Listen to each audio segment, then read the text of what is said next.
গ'ল তেখেতক আশীৰ্বাদ কৰিব লাগে। উঠি অহা প্ৰজন্মক তেওঁ বচা ভৰোৱাৰ কাৰণতে এনেকুৱা এটা মহান এক্সিডেণ্ট হ'ল। তেওঁ পৰিচয় দিছে, তেওঁ দীৰ্ঘজীৱী হওক, ধন ধান ঐশ্বৰ্যবৃদ্ধি হওক, পৰিপূৰ্ণ হওক।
তাৰিখত এটি দুৰ্ঘটনা হৈছিল। সেই দুৰ্ঘটনাত পতিত হৈ কেইবাজনো লোক ইয়াৰ পৰা স্বৰ্গগামী হৈছিল। সেইসকল আচলতে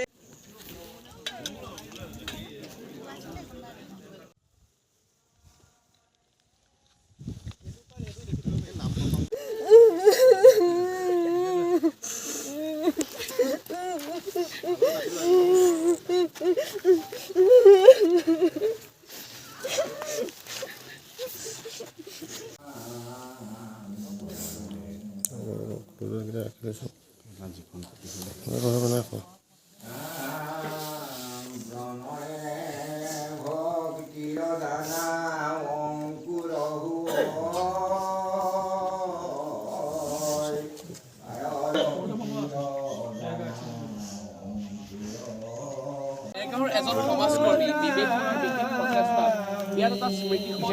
নিৰ্মাণ কৰিছে আৰু আৰু এটা কথা উল্লেখ কৰিব বিচাৰিছোঁ, 2024 চনৰ 3 জানুৱাৰী দিনটো নৱজিত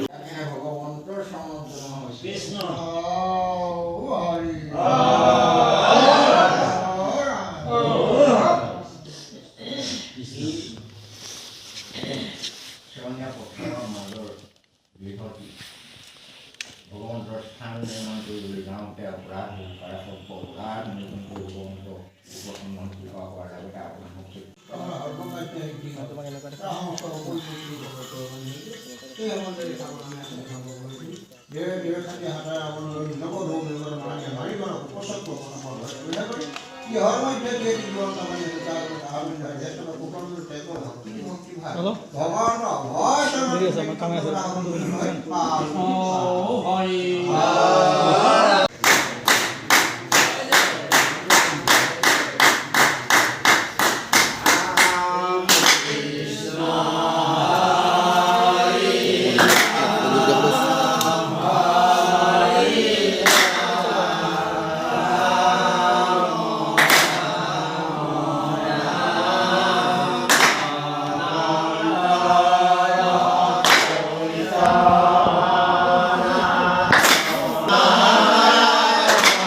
নাই পোহৰটো ভাল লাগিছে ওচৰলৈ গৈছে দেই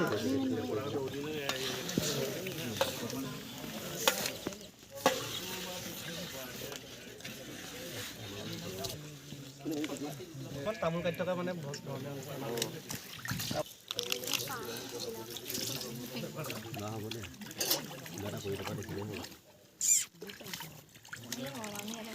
আপোনাক লৈছোঁ দেই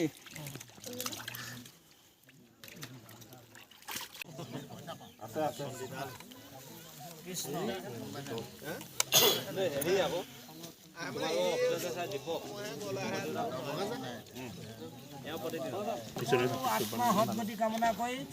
আজি আমাৰ গোলাঘাট ডিষ্ট্ৰিক্ট আৰু ভৱেন কি নাম কৈছে বিবেক বৰা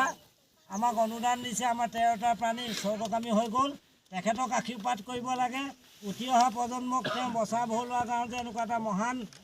এক্সিডেণ্ট হ'ল তেওঁ পৰিচয় দিছে তেওঁ দীৰ্ঘজীৱী হওক ধন্দা নচজীৱী হওক পৰিপূৰ্ণ হওক এনেকৈ ভকত ভগৱন্তৰ লগত পৰিচৰ্যা কৰিবলৈ শক্তি দি ভক্তি মানি আমাদেৰ ৰক্ষা কৰি বন্ধু বান্ধৱৰ লগতো মিলা প্ৰীতি কৰি থাকিবলৈ গুৰু গোবিন্দে কৃপা কৰিবলৈ কৃষ্ণ অ হৰি অ ৰাম কৃষ্ণ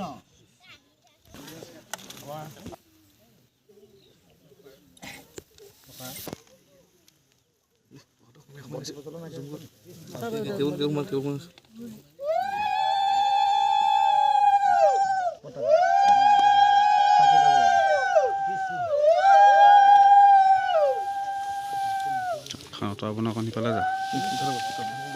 অকণমান চাই ৰহ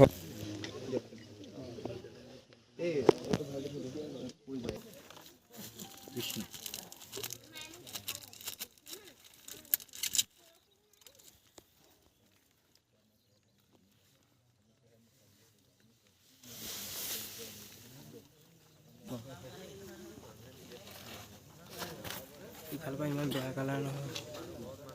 এইফালৰ পৰা ঠিক ঠিক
চাওক আজি এই বচা ভৰলুৱা যিটো অঞ্চল ইয়াতে মানে পিকনিক স্থলীলৈ যোৱাৰ সময়ত 2024 চনত 3 জানুৱাৰী এটা দুৰ্ঘটনা হৈছিলে তাতে 11জন মানুহ তেতিয়া মৃত্যুমুখত পৰিছিলে আৰু এজন মানুহ কেইবাজনো মানুহ তাৰ পিছত আঘাতপ্ৰাপ্ত হৈ চিকিৎসাধীন হৈ আছিল তাৰ পাছত আৰু এজন ব্যক্তি হে চিকিৎসাধীন অৱস্থাত মৃত্যুমুখত পৰে সৰ্বমুঠ 12জন ব্যক্তি এই ঘটনাত মৃত্যুবৰণ কৰে আৰু তাৰ পাছত সেই সময়ত তেখেতে শোকাকুল পৰিৱেশৰ মাজেৰে সেই কৃত্য ইয়াত সম্পন্ন হয় আৰু সেই সময়ত মই এই অঞ্চলটোলৈ আহিছিলোঁ আৰু তাৰ পাছত যেতিয়া পিছৰ বছৰ যেতিয়া বছৰীয়া অনুষ্ঠানটোত মই আহোঁ 2025 বৰ্ষত তেতিয়া তেখেতলোকৰ লগত কথা বতৰা পাতোঁ আৰু বছৰীয়া সময়ত মই তেখেতলোকৰ ঘৰে ঘৰে যাওঁ তেতিয়া তেখেতলোকে পৰিয়ালৰ লোকে জনায় যে তেখেতলোকৰ যিটো স্মৃতি চিহ্ন বা এটা ৰাখিবৰ কাৰণে কিবা এটা কৰা পাৰে নেকি আৰু মোক অনুৰোধ কৰাত মই ইয়াতে আজি তেখেতলোকক কথা দি 2026 চনৰ এই 3 জানুৱাৰী তাৰিখে কথা দি তেখেতলোকক আজি স্মৃতি সৌধটো ৰাইজৰ হৈ মই উৎসৰ্গা কৰিলোঁ আৰু পৰিয়াল লোকক হৈ উৎসৰ্গা কৰিলোঁ যাতে ইয়াৰ জৰিয়তে মৃতকৰ আত্মাৰ শান্তিৰ লগতে আমি যি ইয়াত স্মৃতি সৌধটো ইয়াত নিৰ্মাণত হ'ল ইয়াৰ জৰিয়তে পৰিয়ালৰ লোকসকলে চাকি বন্তি জ্বলাই তেখেতলোকৰ পৰিয়ালৰ লোকক স্মৰণ কৰিব পাৰে আৰু ইয়াৰ জৰিয়তে তেখেতলোকৰ স্মৃতি পাঠত সদায় তেখেতলোকক মনত ৰাখিব পাৰে তাৰে মই কামনা কৰি পেলাই এই ইয়াতে নিৰ্মাণত অৱস্থাত এইটো নিৰ্মাণ কৰি আজি ৰাইজক সঞ্জাই দিলোঁ মই ভাবোঁ ভৱিষ্যত সময়বোৰতো ৰাইজৰ বা পৰিয়ালৰ লোকসকলে ইয়াত চাকি দিবলৈ বেয়া যদি টকানিকুৱাখনৰ গোটেই ঘটনা সম্পৰ্কে মোৰ ঘৰৰ 4জন ঢুকালে মোৰ মা ভণ্টি ভাইটি আৰু খুৰী লগতে ময়ো আছিলোঁ মই অকণমান মূৰত আঘাত পাইছিলোঁ হাতখন ভাগিছিলে সেয়াই ন্যায় ক্ষেত্ৰত কিবা অঁ পাইছেনে? নাই এতিয়ালৈকে একো হোৱা কি নাই বিচাৰে? আজি 2 বছৰ হ'ল একো ঘাম নাই পোৱা উকিলেতো উকিলৰ কাম কৰি আছে কিন্তু আজিলৈকে একো হেৰি হোৱা নাই কিমান আশা কৰে আপোনালোকে এতিয়াও আশাবাদী আৰু কিহৰ হেমাহিৰ বাবে হ'ল বুলি ভাবে এই ঘটনাটো কি বুলি ভাবে? এইটো দুইটা ছাইডৰে বুলিয়ে ক'ব লাগিব উপায়তো নাই কুঁৱলী ৰাস্তা গোটেইখিনিয়ে হেৰি হৈ আছে আপোনাৰ আমি ইয়াৰ পৰা 10 মানত আমি ঘৰৰ পৰা ওলাইছোঁ ইয়াৰ পৰা আপোনাৰ বস্তু পাতি গোটেইখিনি উঠাই মেলি 3:15 মানত আমি ইয়াৰ পৰা গৈছোঁ তালৈ তিনিচুকীয়াই গৈছিলোঁ তাৰপাছত আপোনাৰ দেৰগাঁৱৰ বালিজানত সেই ঘটনাটো ঘটিবলৈ পাইছে ৰাস্তাৰ অৱহেলাও আপোনাৰ ৰাস্তাও ভাল নাছিলে সেইটো টাইমত গোটেইখিনি মানে ঠিক নাছিলে কিন্তু যেতিয়া এক্সিডেণ্টটো হৈছে তাৰ পাছত গোটেইখিনি পূৰা কমপ্লিট হৈ গ'ল এতিয়া গ'লে দেখিব চাগে পূৰা হেৰি চেৰি আছে স্পীড ব্ৰেকাৰো আছে তেনেকৈ সেইবিলাকৰ কাৰণেই হ'ল আৰু সেইটোৱে মাতৃহীন হোৱা ইমান সহজ কথা নহয় মাতৃহীন হোৱা গোটেই বস্তুখিনি খেলি মেলি নিচিনা হৈ গ'ল জীৱনটো আধাতে যেন থমকি ৰ'ল তেনেকুৱা নিচিনা হৈ পৰিলে গোটেই পৃথিৱীখনো তেনেকুৱা নিচিনা হৈ পৰিলে মানে মাক নহ'লে গোটেই বস্তুখিনিয়ে খেলি মেলি নিচিনা হৈছে মই গমেই পোৱা নাছিলোঁ মোৰ ঘৰৰ মানুহ যে ইমান 4-5জন একেলগে নিহত হৈছে যেতিয়া ঘৰ আহি পাইছোঁ তেতিয়া মাক নেদেখি তাৰমানে মই হুলস্থুল নিচিনাই লগাইছোঁ কি হ'ল তাৰপিছত মাৰ কাপোৰখিনি এনেকৈ ছাইডত পৰি থাকিলত তেতিয়া মানে খুৰাক অকণমান জোৰ জবজ কৰি সুধিলতে মানে গোটেই কথাখিনি কৈছে এইটো কৰিব লাগে কাৰণ কেলৈ আজি আমাৰ এই জেগাডোখৰ বহুত পিছপৰা জেগা আৰু ইয়াত পানী আপোনাৰ হ'লে একোৱেই নেদেখি মানে তেনেকুৱা এতিয়া গোটেই মৈশালিখিনি 3টা লুকাই যায় পানীতে 12টা মৈশালি একেলগে সেইখিনি চাকিও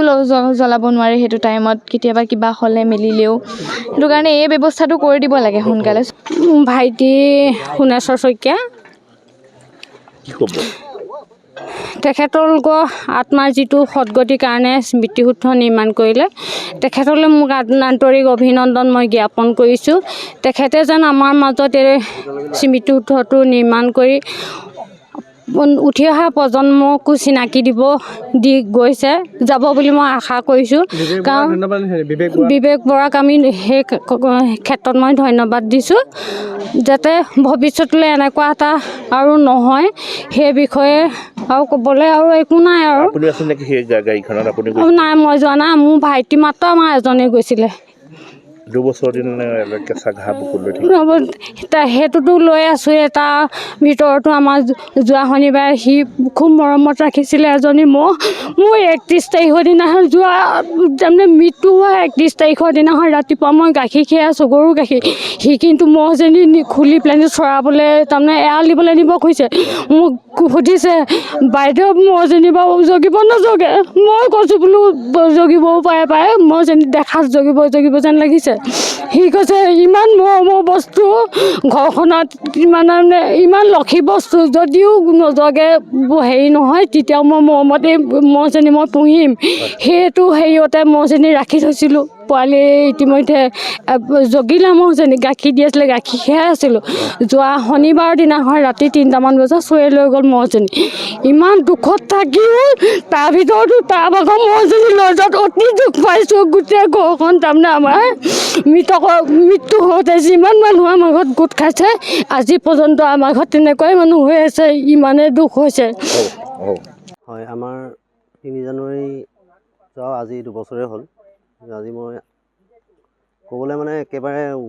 মোৰে পোৱাৰ নিচিনা হৈছোঁ আমি কাৰণ কেলৈ আমি গাঁৱৰ ওচৰ চুবুৰীয়াৰে হয় একেবাৰে ওচৰৰে হয় আমাৰ সেই সময়ত তেওঁলোকৰ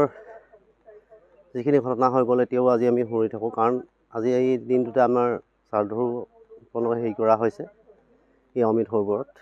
আৰু সেয়েহেতু আমি ইয়ালৈ আহিছোঁ তথাপি আপোনালোকক পাই পেলাই আমি যথেষ্ট সন্তুষ্টিত কাৰণ তথাপিও আমি মানে বহুত বেয়া লাগে ক'বলৈ মোৰেই নোপোৱা হৈছোঁ কাৰণ বৰ দুখজনক বিষয় এইবিলাক যিবিলাক মানে ইয়াৰ একচুৱেল মানুহ নিজৰ পৰিবাৰ বা অন্যান্য বিভিন্ন ধৰণৰ তেওঁলোক ঢুকাইছে তথাপিও তেওঁলোকৰ হৈ আপোনালোকক ধন্যবাদ জনাইছোঁ আমাৰ ইয়ালৈ অহাৰ বাবদ আৰু সেইখিনি আৰু কি জনাম আপোনালোকক আজি 2 বছৰ সম্পূৰ্ণ হ'ল 3 জানুৱাৰী আছিল সেই দিনটো আমাৰ বাবে বৰ চিৰস্মৰণীয় দিন আছিল স্বৰূপে বিবেক বৰা ডাঙৰীয়াই যি স্মৃতিশুদ্ধ নিৰ্মাণ কৰিলে সেই স্মৃতিশুদ্ধ নিৰ্মাণ কৰি তেওঁ যিখিনি কৰিলে তেওঁক সেইবাবে আমি ধন্যবাদ জ্ঞাপন কৰিছোঁ। আৰু মোৰ ছোৱালী আছিলে, মোৰ দেও আছিলে, আৰু মোৰ দেওৰ ছোৱালীজনী আছিলে। মোৰ ছোৱালী 18 বছৰ আছিল। হয়, আমি ন্যায়ৰ ক্ষেত্ৰত হেমাহি মানে গাড়ী চালকৰে এইটো দুখ আছিল। ডিভাইডাৰৰ খেলি মেলি হৈয়ে সেইখিনি হ'ল বুলি ভাবিছোঁ আমি। আজি আমাৰ মনত বহুত আজি দুখ লাগিছে। আজি আমি বিবেক দাৰ নামতে বিবেকদাই যি আমাৰ স্মৃতিসৌধটো আজি উদ্বোধন কৰিছে, সেইলৈ আমি তেখেতলৈ আমাৰ তৰফৰ পৰা বহুত ধন্যবাদ জ্ঞাপন কৰিছোঁ। আপোনাৰ ঘৰৰ কোন আছিলে ঘটনাত? আমাৰ দাদা হয়, মোৰ মাজুদা হয়। মই কিন্তু ক'ম আৰু সকলো আপোনালোকৰ চেনেলৰ দৰে আপোনালোককো প্ৰথমতে আশীৰ্বাদ কৰিছোঁ, কৃতজ্ঞতা জনাইছোঁ। আপোনালোকৰ আয়ুস বাহক, দীৰ্ঘজীৱী হওক, গৃহখনো সুখ শান্তিৰে আপোনালোকৰ সাংবাদিক বন্ধুসকলক ভগৱন্তই কৃপা কৰক। আমিনো কি জানো, আমি দুখ মানে আৰু জীৱৰ মৰণ আছে, অদৃষ্ট লিখন নহয় খণ্ডন, কপালৰ লিখন, দুখ বেজাৰ কৰি লাভ নাই, সকলোৱে এদিন যাব লাগিব। গতিকে তেওঁবিলাকৰ সময় হ'ল আৰু তেনেকৈ আত্মঘাতী এক্সিডেণ্ট হৈ গ'ল। গতিকে আমি আশীৰ্বাদ কৰিছোঁ আজি শুভ দিন, শুভ কেন্দ্ৰতে পূৰ্ণিমাহৰ তিথিটোতে সমূহ পৰগামী হৈ যোৱা আত্মাৰ সদগতি কামনাৰ অৰ্থে ভগৱন্তৰ চৰণত সেৱা জনাইছোঁ। প্ৰভু ভগৱন্তৰ কৃপা কৰক। আৰু এৰি থৈ যোৱা মৰমৰ ভাই ভাতৃ বন্ধু বান্ধৱ স্বামীসকলক, সেইসকলকো প্ৰভু প্ৰসন্ন হওক। গৃহখনো আকৌ সুখেৰে শান্তিৰে আনন্দে ধন ঐশ্বৰ্য পৰিপূৰ্ণ হওক। এনেদৰে ভকত ভগৱন্তৰ সৈতে বোলে শক্তি দি ভক্তি বহক। ইহকাল পৰকাল ভগৱন্তই কৃপা কৰক, গৃহে গৃহে আনন্দদায়ক কৰক। ইমানকে কৈ নমস্কাৰ। সকলোলৈকে মই নমস্কাৰ জনাইছোঁ। আজিৰ দিনটো এটা বুৰঞ্জীৰ বুকুত বা ইতিহাসৰ বুকুত এটা সোণালী দিন হৈ জিলিকি ৰ'ব। যিহেতু এটা ইতিহাস প্ৰসিদ্ধ এই বচা ভৰলুৱা গাঁৱত যিটো দুৰ্ঘটনা হৈ গৈছিল, সেই দুৰ্ঘটনাত পতিতসকল আচলতে মৃত্যু হোৱা নাই, স্বৰ্গগামী হৈছে। তেখেতসকলক ভগৱন্তই বৈকুণ্ঠৰ শ্ৰেষ্ঠ বৈকুণ্ঠ চেতবিলাসত তেওঁলোকক স্থান দিছে, এয়া মই ভাবিছোঁ, এয়া মোৰ অনুভৱ। গতিকে আজিৰ যিটো সৎ প্ৰচেষ্টা, সেই সৎ প্ৰচেষ্টাই বিবেক বৰাৰ দৰে স্বনামধন্য ব্যক্তিসকলক বুৰঞ্জীৰ সোণালী পাতত জিলিকাই ৰাখিব। আৰু বচা ভৰলুৱা ৰাইজৰ যিটো দুখ, সেই দুখ অকল আমাৰেই দুখ নহয়, অসমৰ দুখ, ভাৰতৰ দুখ। সকলো পৃথিৱীৰ মানুহে এই দুৰ্ঘটনাক লৈ অকালতে মৃত্যুক সাৱটি লোৱা সেই 11জন ব্যক্তিক লৈ আজি সকলোৱে এই চকু পানী ধাৰ বোৱাইছে। আৰু এইটো স্বাভাৱিকতে তেনেকুৱা এটা হয়। গতিকে কিন্তু আমি সদায় দুখ কৰি নাথাকি তেখেতসকলক যাতে স্বৰ্গত বাস হয়, এই কামনা কৰি আমি শান্তি লভিব লাগিব। আৰু আজিৰ এই মাংগলিক অনুষ্ঠান ইয়াতে অনুষ্ঠিত কৰা হৈছে যে বৈকুণ্ঠৰ পৰম মংগল নামে তেওঁলোকক বৈকুণ্ঠ স্থান দিব, এই কামনা কৰি শোক সন্তপ্ত যিসকল পৰিয়াল, সেইসকলে যাতে শান্তি লভক, তেখেতসকলৰ গৃহে গৃহে যে আনন্দ হওক, সুস্বাস্থ্য আৰু দীৰ্ঘায়ু কামনা কৰিছোঁ তেখেতসকলৰ। আজি আপোনালোকলৈ আমি শ্ৰদ্ধা আৰু ভক্তি জ্ঞাপন কৰিছোঁ। এয়া মোৰ মনৰ অনুভৱ আজি।